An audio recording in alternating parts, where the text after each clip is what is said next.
here is another in NBC's great parade of new shows.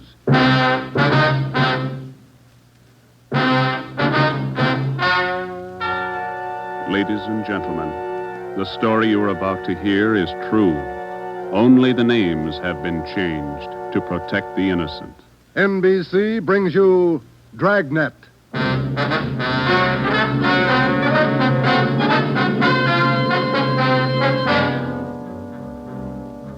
You're a detective sergeant. You're assigned to auto theft detail. In 3 months, more than 250 cars have been broken into. Property amounting well into thousands of dollars has been stolen. 2 youthful members of the gang have been apprehended. The all-important brains of the criminal ring, the leaders, are still at large. Your job, get them. Dragnet, the documented drama of an actual crime, investigated and solved by the men who unrelentingly stand watch on the security of your home, your family, and your life. For the next 30 minutes, in cooperation with the Los Angeles Police Department, you will travel step by step on the side of the law through an actual case from official police files. From beginning to end, from crime to punishment, Dragnet is the story of your police force in action. It was Monday, March 2nd. It was cold in Los Angeles. We were working the night shift out of auto theft. My partner's Ben Romero. The boss is Ed Backstrand, chief of detectives. My name's Friday. I was on the way back from the interrogation room, and it was 10:58 p.m. when I got to room 26, chief of detectives' office. Real tough kids, aren't they? Yeah, they won't admit a thing. Now, sit down. Thanks. When'd you pick him up? About 8:30 tonight in the parking lot behind the Star Theater out on Sunset. He was lifting the radio out of a 48 convertible. He's had lots of experience. The report says you picked up a 19-year-old girl with him. She was waiting for the guy in a parked car across the street from the theater. Car was full of loot. The first real break we've had on those auto burglaries in 3 months, and it's no good to us. Neither one of them will talk. They won't even admit they know each other. You run makes on them? Just did. We've been questioning the boy for an hour, getting nowhere. What's his name again? Freeman, Stanley Freeman. Oh, yeah. Age 20. Address? Butte, Montana. Down here for a vacation. He doesn't lie very well, Ed.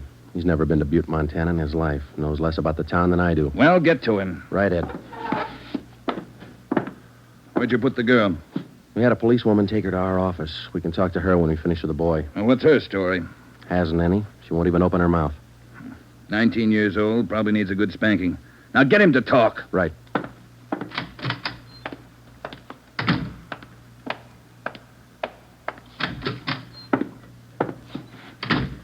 Did you run a make, Joe? Yeah, he's clean. Get wise, huh, Flatfoot? Look, you're in a bad spot, son. That kind of talk isn't going to help. Says you. We caught you red-handed trying to steal a radio that didn't belong to you from a car it didn't belong to you. Is that right? That's enough to send you to San Quentin, boy. You better give us the story. Shut up. We got all the evidence we need for him. Maybe you don't realize how serious this is. We've had more than 250 car burglaries in this city in the past 3 months. Over $200,000 worth of property's been stolen. That's a lot of money. So what? So you're the number one suspect, young fella. Your method of operation in breaking into that car tonight is the same used in most of the other burglaries. That means you're not going to be tried just for this job tonight. What are you getting at, Flatfoot? Listen, son. In the state of California, breaking into a locked car is a felony. You can go to state penitentiary for that. And we're going to file a complaint of burglary with the district attorney in the morning. You say you're from Butte, Montana. All right, I don't believe you, but we'll make sure. Ben, go down to our office and call the news photographers. Stanley here is going to have his picture on the front page of every newspaper in Los Angeles tomorrow. Right, Joe? No. You can't. I won't let you. I got my rights. What's the matter, youngster? Everybody wants his picture in the paper. Yeah, well, I don't. I won't let him. We got your picture already for him, remember? They took it when they fingerprinted you. You can't use it. You can't. I'll get a lawyer. Reporters will be over in a couple of minutes. We have to give them your story and your picture, too. This one. You won't. You won't. Give it to me. All right. Give it to All me. right, Freeman, get your hands off him. Now, sit down. All right. Now let's have it straight. Don't let him use the picture. Don't let him. You can't. You can't do it. We gotta have the truth, son. Now, look, you're 20 years old. You know right from wrong. You'll have to take your medicine. If you cooperate, we'll do all we can to help. I live out in the Wilshire district. All I wanted was a little extra money. We didn't take much. We didn't think it was so wrong. It was stealing, Freeman. You know that's wrong. Where do you live out there? Piper Avenue. 821 Piper. You won't give him my picture. You live there with your family? Yeah, my mother. Father's dead. Promise me you won't give him the picture. My mother, she'd see it. Promise me. You're working with a gang on those auto burglaries. We know that. Now, who are they? Where are they? And what's the setup? I can't. They get me for it. Who'd get you? I can't tell you. I can't. Who's your girlfriend, Stanley? The one you were with tonight? Joanne Miller. Where does she live? Piper Avenue, same as me. Lives on the same block, 866. Is that her home? She live there with her folks? Yeah. Mother and father. They work. And you got her into this. Isn't that the story she gave us, Ben? I did not. I didn't. It was her. She said a bunch of kids were doing it. It was quick money, something to do at night. She started it. All right, Romero. I'll go see the girl. You stay here with Freeman. All right, Joe. Just stay put in that chair, Freeman.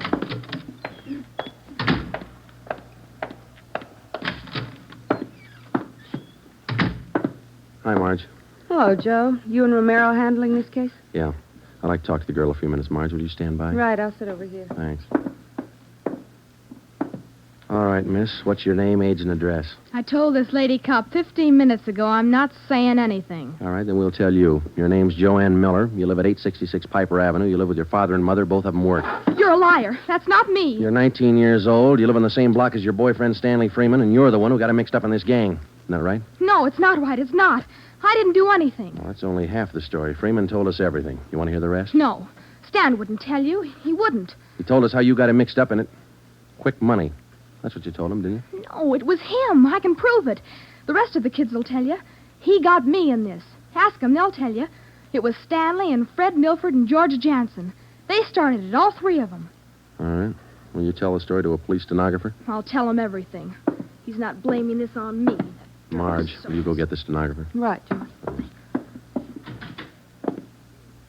Now, how many persons in this gang of yours? Oh, about 10 or 12. And it's not my gang either.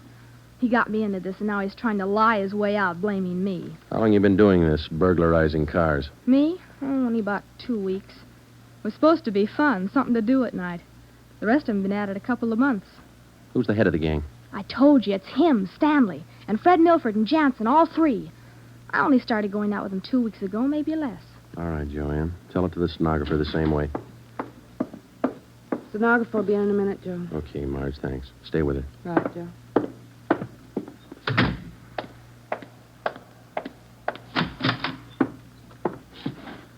Just about a closed case, Ben. Girl gave us a full confession. She didn't. Oh, you're not tricking me again. She didn't. She told us you're one of the leaders of the gang, Stanley.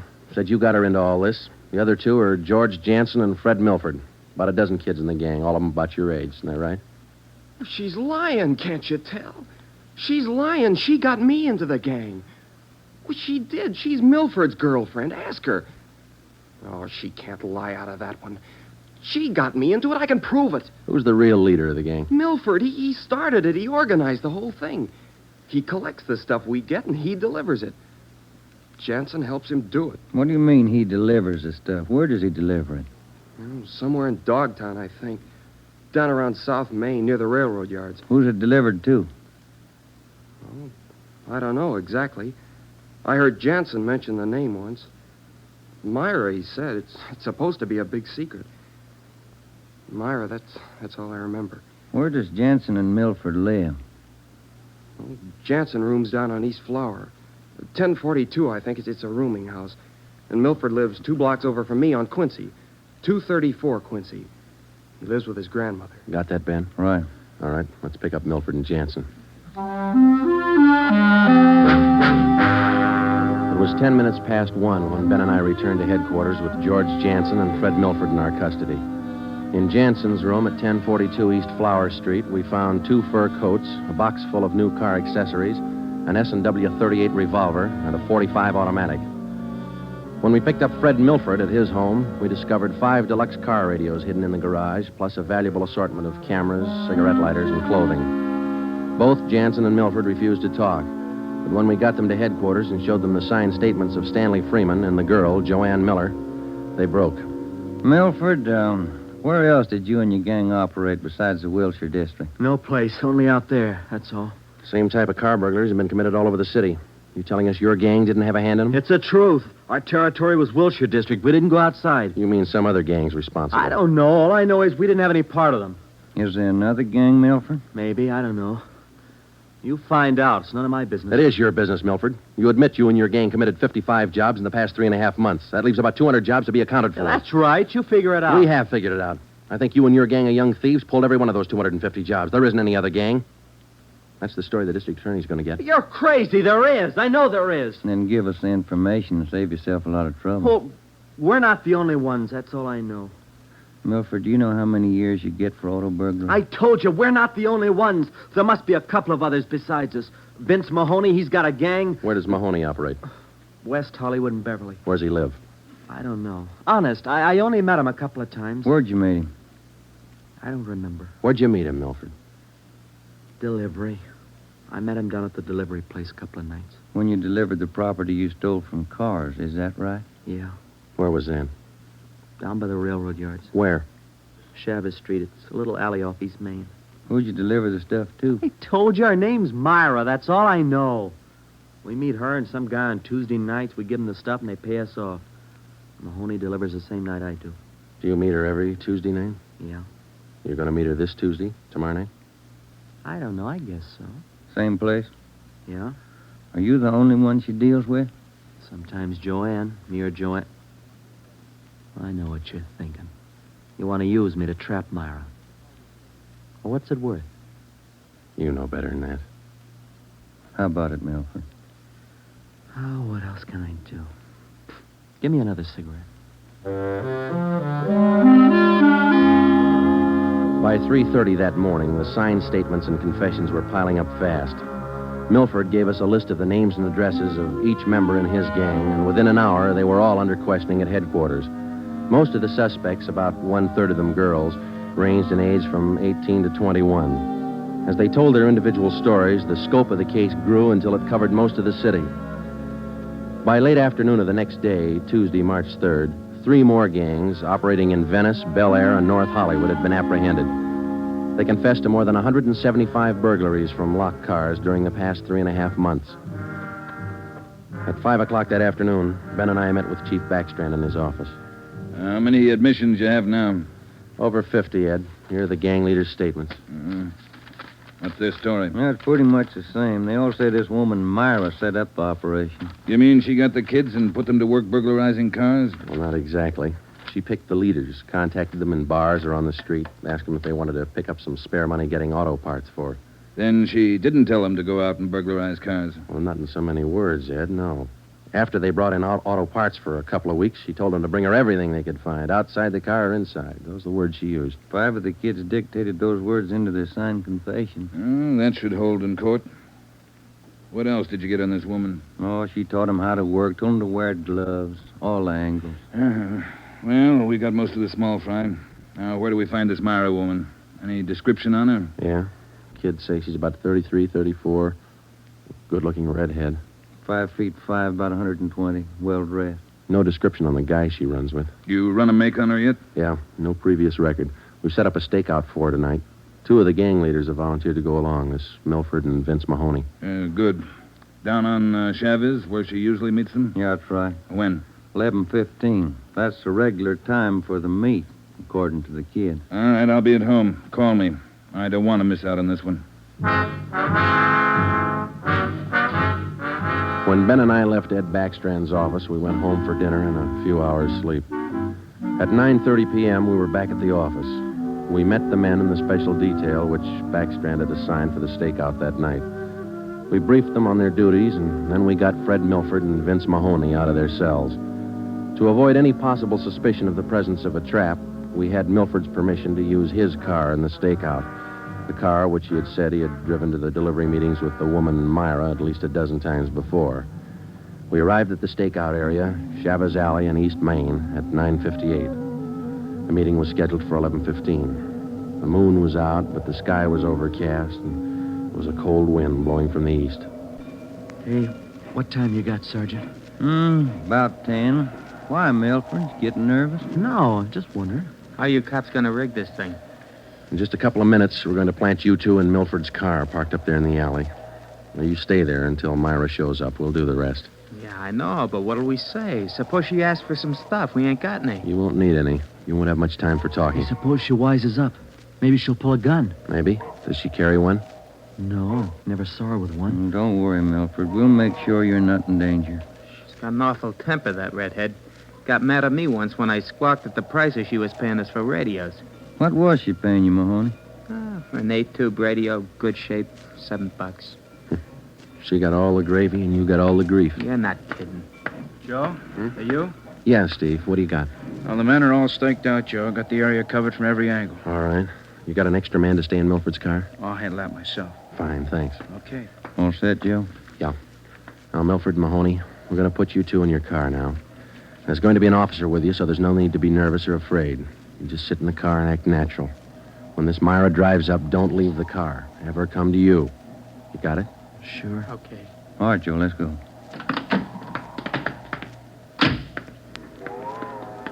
Sure is cold out.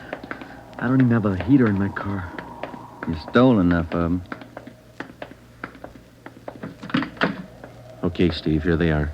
All right, boys. Milford, get in first behind the wheel. Okay. Mahoney in the middle. I'll sit in the back. We'll be parked in that garage across the street, Steve. Got a perfect view of the alley. Okay, Ben. Check with you later. Right. Mean night, Joe. Yeah, come on.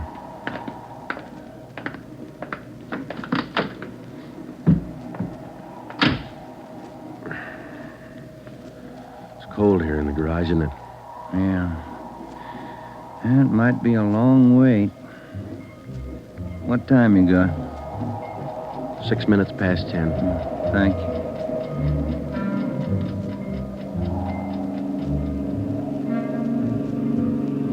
Hey, Joe. What is it? It's nothing. Thought that passing car was turning in the alley. Relax. It's early. Lonely place. It's dark. Gets on your nerves.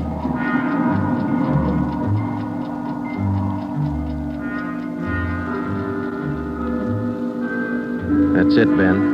11:30. Nothing yet. Somebody might have tipped her off. Yeah, that's what I was afraid of. Now, let's wait it out anyway. Joe, that blue coupe. Yeah, he just turned in the alley. Let's go. Come on, run, Ben. Behind you. All right, you fella. Quit your fighting. What'd you get, Steve? Here he is. Just drove up in the coupe. Got out and called Milford Mahoney by their first names. He's in on it. What about the girl? No sign. Kid was the only one in the car. All right. Tell the men the stakeout's off for tonight. Have them report back in. We'll take the kid with us. Okay. All right, young fella, this way. What do you cops think you're doing? I ain't done nothing. Look, sport, we heard that from 54 different kids yesterday. We're tired of that line. Come on. When we got back to the office, we took the boy to the interrogation room and questioned him. He gave his name as Matthew Leiter, age 21. He wouldn't break until Vince Mahoney definitely identified him as a member of his car burglary gang and the special favorite of the red-headed woman they called Myra. Then Leiter copped out and told Ben and I that he had talked with Myra as late as 10 o'clock tonight. He told us that she had heard that the police had picked up some of the gang members, and she asked Leiter to drive down to the Chavez Alley meeting place. He was supposed to tell Milford and Mahoney that the weekly delivery date was off until further notice. We questioned Matthew Leiter for an hour and a half. You told us a little while ago that you talked with this woman, Myra, late tonight. Yeah. Where'd you talk to her? At her home? Her home? Don't be stupid. Nobody knows where she lives. I met her at a bar. Which bar? Julia's. Out in Santa Monica. How did she contact you? Called me at home. She's not such a bad dame. She treats you right. Sure, that's why you're in jail. Did you ever call her on the phone? I don't know her number. None of the kids do. She's smart. She taught me all I know about the racket. You'll have a rough time getting her. Maybe, but we'll get her. Ben and I left the office at 2 a.m. and went home to bed. We reported in at 8 that morning to Ed Backstrand. The three of us went down the street to Koken's restaurant for a cup of coffee. Nobody was in a good mood. We had most or all the small fry in the citywide burglary ring, but it seemed we were still a long way from cracking the inner circle. The latter kid said that none of them knows where she lives, what her phone number is, nothing. Pass the sugar, Ed. I think we still have a few angles to study on that score. Right now, I've got some more bad news for you. What's that? You been through your mail this morning? No, not yet. We haven't had a chance. I saw the overnight reports. There were 32 car burglaries last night. 32. All the way from Wilmington to North Hollywood. How you figure it? I can't. This girl Myra must have an army of kids working for her. How much did they get, Ed? Any idea? Rough estimate about $3,000. Usual stuff people are foolish enough to leave in their cars. Watches, cameras, furs, expensive clothes. M.O.'s the same? Like the others. If the car happens to have a rigid handle lock, they slip a piece of pipe over the handle for a lever and break it. If that doesn't work, they pry open the wing window. Some of the windows were smashed out. Sounds like you're in an awful hurry, Joe. Yeah, maybe this Myra wants a few big nights before she peddles the stuff and gets out. If we're going to get her, we can't waste time. Any suspects picked up last night, Skipper? None. Well, where did they hit most of the cars? Outside the Pan Pacific. The parking lot. Hockey game going on. Must have been 4,000 cars for them to pick over. They picked the best. As usual. Well, you better get on it. There's one way to handle it. What's that? She works fast. You work a little faster. We got back to the office and we went over the reports one by one. Then we called the young gang members to the interrogation room and questioned them separately and re-questioned them. We got nowhere. Many of them had met Myra on the street, in a bar, but not one of them had any idea where she lived. At least that's what they told us. Ben had a hunch that Matthew Leiter knew more than he was telling. We had him brought to the interrogation room, and all that afternoon until 10 o'clock that night, with interruptions for his meal periods, we talked with Leiter. He would admit nothing more than what he'd already told us. Yeah, it's got me beat, Joe. Yeah. Well, let's check with Ed. Good morning, Joe. Ben? Hi, Mike. Skipper in? Just went down the hall for a minute. Be right back. Hold it a minute, will you? Yeah. Chief of Detectives always handing. Yeah. For you, Joe. Oh, thanks. Oh? Yeah. He does? We'll be right over. That was Sergeant Hopkins over at the jail. Yeah? Matthew Leiter's got something to tell us. Says it's important.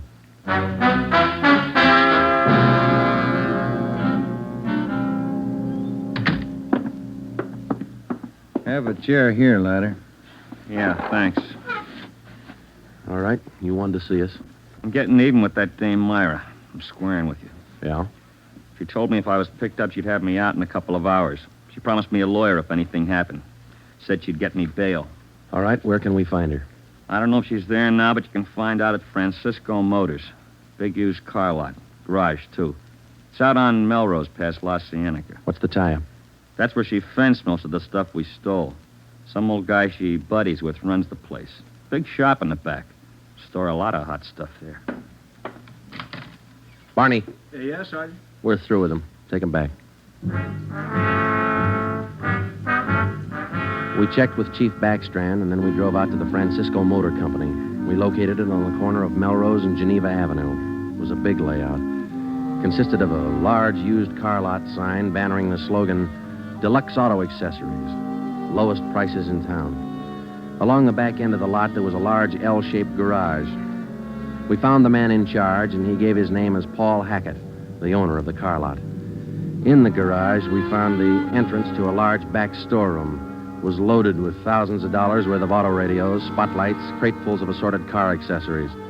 Special closets built into the walls of the garage contain racks of fur coats, suits, dresses.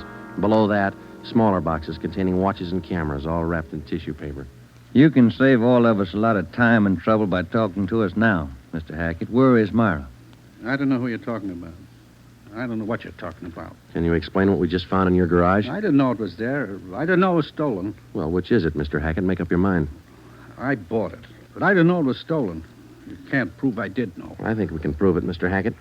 Some of those stolen car radios stored back there, the serial numbers are filed off, and this workbench here is full of filings. I didn't know. You'll have to do better than that. How does Myra figure in? I don't know. I don't know what you're talking about. It's all right with us, Hackett. We found the stuff and we got you. If we don't find Myra, you'll be doing time for 2 people. Stand still. You can't. You can't do this to me. I don't know anything about it. Come on, Hackett. We're taking you in.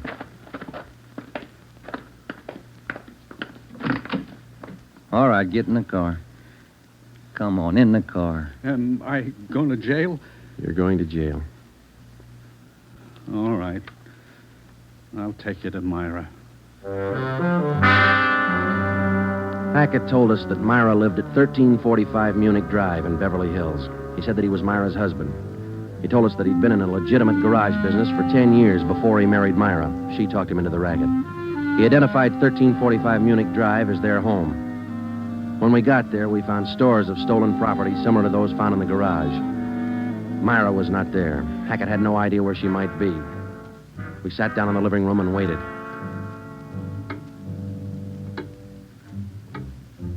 One hour, 2 hours, 3 hours. After 5 hours of waiting, the monotony started to wear on everybody's nerves, especially Hackett's. And the whole thing, it was her idea. I should have known, all hers. She did this to me. I won't take it alone. Where is she? You tell us, Hackett. Told you, I don't know. She couldn't have gone. She didn't know. I'm not going to take All right, this quiet alone. quiet down. That you, Paul?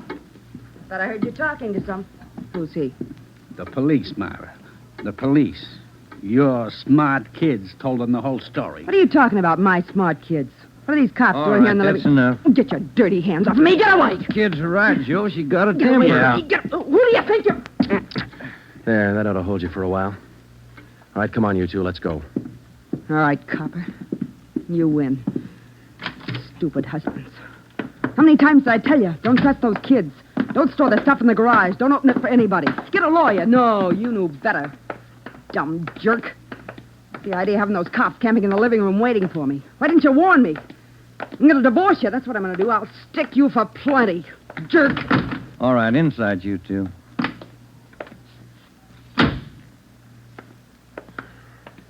You got a smoke, Ben? Yeah. Here. Thanks.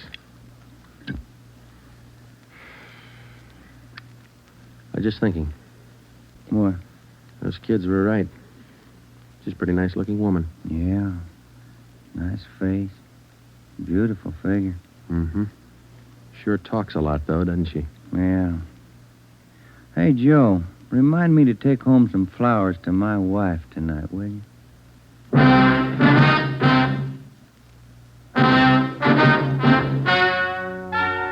The story you have just heard is true. Only the names were changed to protect the innocent. Paul and Myra Hackett were tried and convicted on 7 separate counts of receiving stolen property. They are now serving out their sentences in the state penitentiary. Realizing that most of the young persons involved in the case were influenced by the strong personality of Paul and Myra Hackett, a separate investigation was made into the backgrounds and home life of the young offenders. In most cases, they were found to be basically good, and they were placed on probation and returned to their homes.